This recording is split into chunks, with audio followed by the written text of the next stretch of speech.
यौम जमहूरिया के उन्वान पर तकरीर शुरू करना है। अबू दर सर स्टार्ट।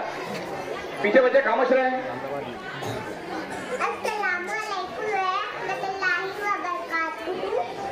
ना पूछो ज़माने से क्या हमारी कहानी, ना पूछो ज़माने से क्या हमारी कहानी, हमारी तो पहचान ही हिंदुस्तानी।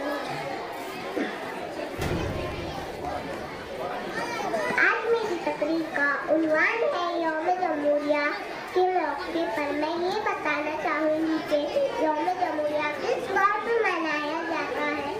यौम जमहूरिया के दिन हमारे मुल्क का आईन नाफिज हुआ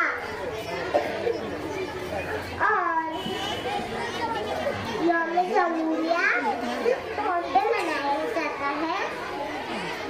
आओ मिलकर पहले ही काम करें, आओ मिलकर पहले ही काम करें, सब इख्लास मोहब्बत का सलाम करें।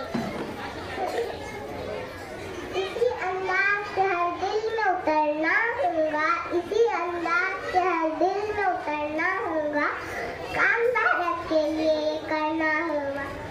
अपने भारत को बुलंदी की तरफ लाना है, अपने भारत को बुलंदी की तरफ लाना है और बहुत दूर तरक्की के लिए लेके जाना है।